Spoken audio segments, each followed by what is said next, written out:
New India live के दर्शकों को नमस्कार। दर्शकों में सुनील मान। दर्शकों, लोकसभा का चुनाव पूरी गर्मा गर्मी पे है।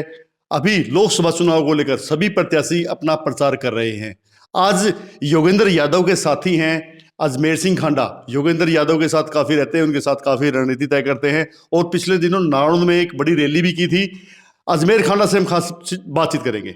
स्वागत है जी आपका। आपका सभी दर्शकों का बहुत बहुत स्वागत।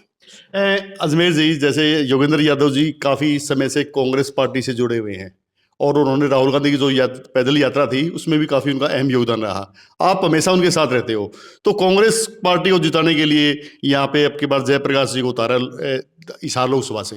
कैसा चुनाव चल रहा है?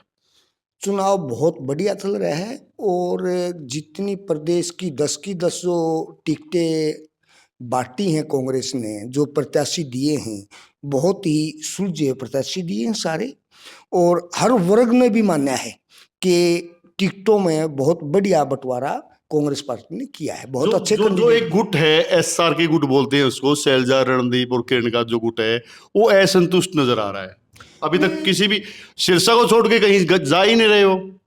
नहीं, ऐसा अभी तक कोई ऐसी बात नहीं है। सबकी ड्यूटी लगी नहीं है और आप अपना तरीके से हर वर्कर लगा हुआ है।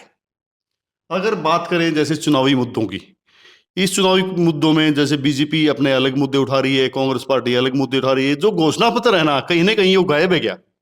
नहीं जी, ऐसा नहीं है, क्योंकि जो कांग्रेस का घोषणा पत्र है उसने वो अकेला घोषणा पत्र नहीं है, वो कानूनी गारंटी दी है। पहली बार किसी पार्टी ने घोषणा पत्र में कानूनी गारंटी दी है। जैसे जितने भी प्रत्याशी है ना उस पर चर्चा करते नजर नहीं आ रहे हैं। क्या क्या गारंटियां हैं वो अब वर्कर घर घर उसको पहुंचाना शुरू कर दिया है। हर मतदाता तक वर्कर पहुंच रहा है और बड़े तरीके से उनको समझाने लग रहे हैं। जैसे पहले मोदी ने कहा था, बीजेपी ने कहा था कि 2022 तक हम किसान की आय दोगुनी कर देंगे जी। हमने बार बार पूछा, भाई कब होगी आय दुगनी? उन्होंने कहा 2022 तक कर देंगे। अभी तो वो तो हाँ 24 आ गया। वो किसान की आय दोगुनी तो नहीं हुई, आय आधी कर दी। कृषि पे जो जितनी लागत है वो बढ़ गई, चाहे डीजल की है, दुआई 28% तक जीएसटी है और फसलों का कोई रेट बढ़ा नहीं। तो किसान की आय आधी होगी।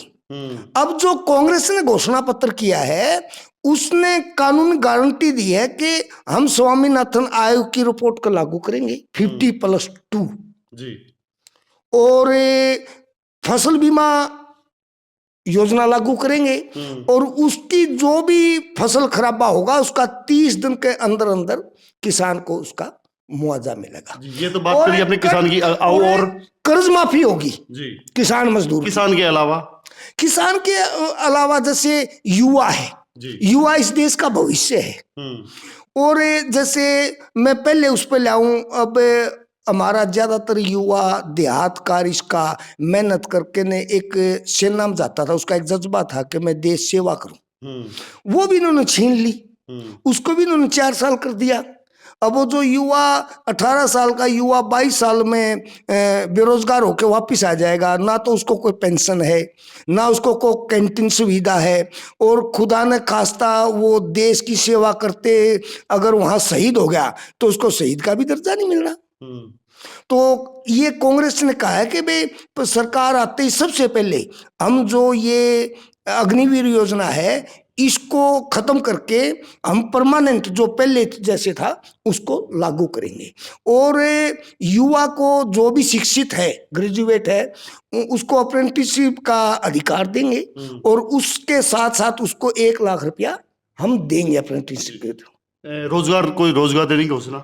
हाँ, 30 लाख रोजगार जो हैं, खाली पद हैं, उनको पक्की नौकरी देंगे, उनको पक्की उससे भरा जाएगा। अगर बात करें महिलाओं की रसोई की, महिलाओं के लिए इन्होंने बहुत अच्छा एक घोषणा पत्र तैयार किया है कि हर परिवार की एक महिला को 1 लाख रुपए सालाना, जो लगभग 8,500 रुपये महीना के आसपास बनता है, उसमें हर महिला जैसे गैस का है, वो जो आज सिलेंडर 900 का, पीछे तो 1100 का लगभग था, उसको 500 रुपया करेंगे।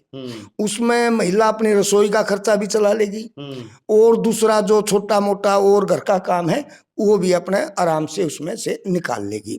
महिलाओं का दूसरा आ गया, जैसे आंगनबाड़ी वाली हैं, दूसरी हमारी बहनें और हैं, मिड डे मील वाली हैं, इनकी भी जो सैलरी है उसको डबल करने का प्रयास कांग्रेस पार्टी करेगी। जी, सभी की बात होगी तो हम बुजुर्गों को नहीं बोल सकते। बुजुर्गों के लिए क्या रहा है मैनिफेस्टो में? बुजुर्गों के लिए ये है, जो बुढ़ापा पेंशन है इसको 5100 रुपये करने की कांग्रेस पार्टी। जबकि हरियाणा में तो भूपेंद्र सिंह हुड्डा ने 6000 की घोषणा की है।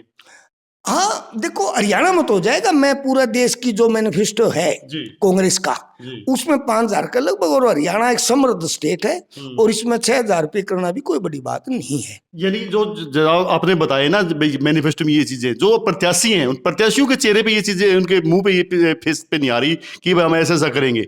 वो तो अलग ही चुनावी मुद्दों में घुसे रहते हैं। अब तक इलेक्शन ने अब रफ्तार सी पकड़ी है, अभी सारे कैंडिडेट आ गए और इलेक्शन का माहौल बन गया।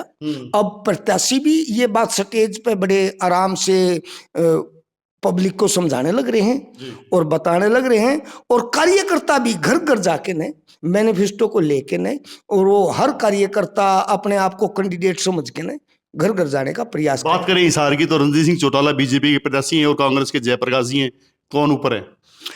आज जो माहौल है, आज कांग्रेस पार्टी का इलेक्शन अकेला कांग्रेस पार्टी का नहीं है, ये इलेक्शन जनता ने अपना इलेक्शन बना लिया है। जनता खुद जयप्रकाश बनके ने अपने आप को हिसार का चुनाव लड़ रही है, और पूरा प्रदेश का ऐसे है हालात आज के दिन। जी, ये थे अजमेर सिंह खांडा। इन्होंने बताया है कि जो कांग्रेस पार्टी का मैनिफेस्टो है उस पर सभी वर्गों का विशेष ध्यान रखा गया है, और ये सिर्फ घोषणाएं नहीं है, एक गारंटी है। आने वाले समय में कांग्रेस सभी पार्टी से जो सभी उनकी घोषणाएं हैं वो लागू करेगी ताकि देश के लोगों को राहत पहुंचाई जा सके। कैमरामैन सचिन सैनी के साथ सुनील मान, न्यू इंडिया लाइव।